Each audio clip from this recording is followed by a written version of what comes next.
So we've gotten it pretty close. It's not fully there yet. And the next thing we're going to do to enhance this is add our atmosphere on top of him. So we have some fog moving in the foreground in front of him. So go back to your project panel and bring in your atmosphere layer. Just drag that into your composition and drag it below your LUT layer because we want to see how the LUT colors it. This is important to keep your LUT on top. If we do work on the atmosphere here, this is not displaying correctly because the LUT is being applied after the atmosphere. So make sure your LUT is on top. And you can already see that looks pretty cool. I'm just going to play this through, and actually I'll change it to quarter quality so I can go a bit faster. So I don't want to show all of that atmosphere. I'm going to just show a bit of it. So I'm going to mask it with my ellipse tool. So if you can click and hold on the shape up here, drag to ellipse tool, and I'll draw an ellipse sort of around my character, because this is the area I want the fog to appear. And I'll really soften this mask out. So expand your mask properties, go to mask feather, and crank this up all the way to, let's see, yeah, like 200 or so. Like it's a really soft edge. So the smoke or the fog kind of fades in. This quarter quality is making it a little too hard to see, so I'm going to change it to half. That's a little better. This fog that we're working with is also not the same color as the fog in the shot, so we're going to refine its levels as well. Let's use our fill effect. Let's drag fill onto our layer, and the color we want to use is this cloud, or this fog here. Let's see if we can find a good one. I'm also going to add the levels effect just to adjust the alpha, so drag your levels on, change your channel to alpha, and I'll drag this center a bit, and you can see how that refines the alpha. I'm going to just bring it up a little bit, just set the alpha gamma to about 0.5, and that'll blend this fog nicely. You can toggle this on and off to see the difference.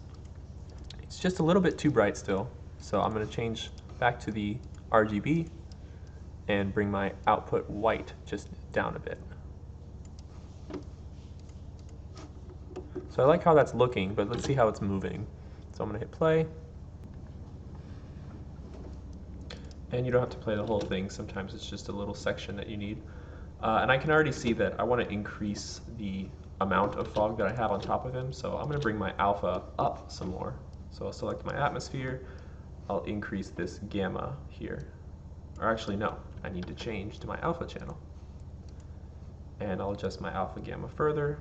I'll bring it up a little more. Let's bring it up to, let's say 1.5.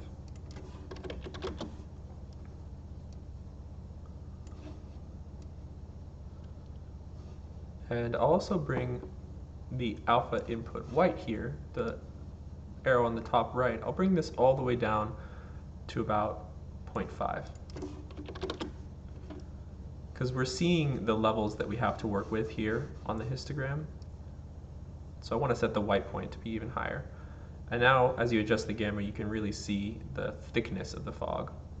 This color isn't still right. It's looking a little purple to me now, so I'm going to go back to the green channel and refine this a bit.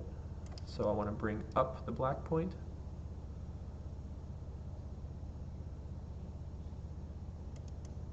And I'll darken it just a bit, going to RGB. And just keep playing with all that until you got something you're happy with. I really like how that's looking. So I'm going to play this through again and see our full result that we're working with.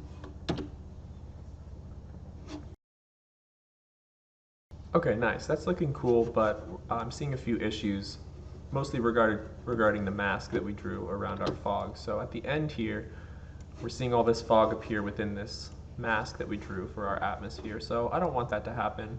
So I think I'll fade off all this fog by starting around here. So I'll hit T to pull up my opacity. I'll create a keyframe at 100%, and then I'll go to the end of my timeline, or the end of the fog, which is actually probably around here. And I'll drag that 100% down to 0. So we'll see it fades off over time. And I'll do that a little bit slower, so it's a little bit less noticeable. And I'm even going to hit F9 on these keyframes to create an easy ease, just to make that really smooth and subtle. Something else I can do is animate this mask to move with the direction of the fog. So I'll hit M to pull up my mask path.